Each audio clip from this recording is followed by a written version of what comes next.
Hello అండి, అందరికీ నమస్కారం అండి. అందరూ ఉన్నారా? జీడిపప్పు కర్రీ ఉన్నానండి ఈరోజు. చూడండి, కొంచెం పప్పు వచ్చింది. మనకి పొలంలో 2 చెట్లు ఉన్నాయండి. నేను వెళ్ళి కోసుకొచ్చారనమాట. ఎందుకో అండి క్రితం సంవత్సరం ఈ సంవత్సరం తోట ఎక్కువ కాయట్లేదండి, ఎందుకన్నా తెలియదు. సంవత్సరంలో ఒకసారైనా వండుకుంటే బాగుంటుంది కదా. ఆయన బాబులు ఇద్దరు కూడా తింటారులే కొంచెం అని అందరం తింటాం, కానీ మళ్ళీ వెళ్ళిపోతారు కదా నెలలో.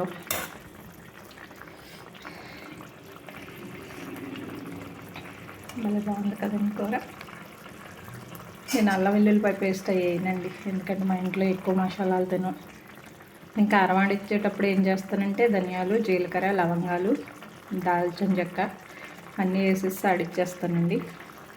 ఇంకా మసాలా ఎక్కిపోయినా మసాలా కూరలానే ఉంటుంది కొంచెంగానే. అందుకే అల్లం వెల్లుల్లిపాయ మాత్రం చాలా తక్కువ వాడతానండి.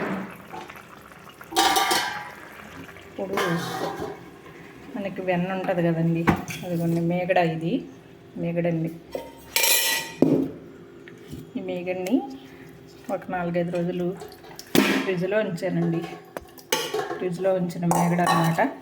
ఈ మేగడ్ని మీరు మిక్సీలోనో లేకపోతే కవంతో రుద్దవలసిన పని ఏం లేదండి. ఇదిగోండి, ఇది ఉంది కదా, వట్టదాన్ని వలన కుదరలేదండి. ఇదిగోండి, ఇది ఉంది కదా, ఇలా పెట్టి ఇలాగ 2-3 నిమిషాలు రుద్దితే చాలండి, వెన్నపూస అయిపోద్ది.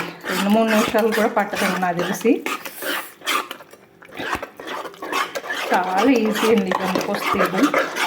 ఇలా రుద్దితే చాలండి. మొన్నొకసారి పెట్టాను కానీ వీడియో అంత ఎక్కువ మంది చూసినట్లేరు, అందుకే ఎలాగో వీడియో తీస్తున్నా కదా అని మళ్ళీ చూపిస్తున్నాను అన్నమాట. మిక్సీ గిన్నెలో వేయడం అదంతా అవసరం లేదండి. ఇదిగోండి అయిపోయింది. నేను ఇంక ఎక్కువసేపే రుద్దాను.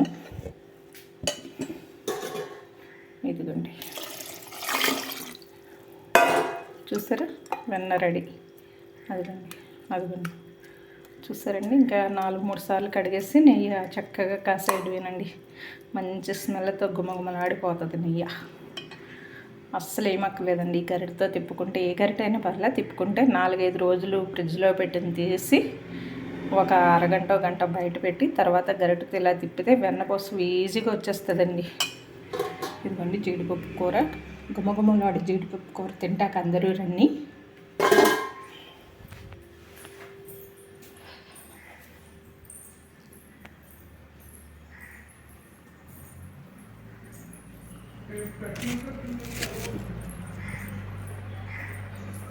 ఎందుకు తల్లి ఏంటోనండి, ఈ కళ్ళ మీద ఏంటో తెలియదు పాపం. ఇలా కళ్ళేంటి ఇలా తెల్లగా వస్తున్నాయండి. మా బాబు నేను చూసామన్నాక డాక్టర్ గారిని రమ్మని అడగాలి.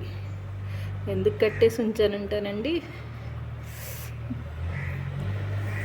ఇప్పుడే పాలు తాగింది, సరిగ్గా తాగలేదండి. ఏదైనా బిస్కెట్లు అన్నీ ఎలా పడితే అలా వదిలేస్తుంది. చిన్ని తల్లండి. ఇక ఇప్పుడు ఉప్పేస్తానండి, లోపలికి వెళ్తారండి. ముద్దు వచ్చేస్తాడు కదండి. మూతి చూడండి ఎంత అందంగా ఉంటుంది. అసలు అందమైన మూతండి బాబు. అంతానండి మరి.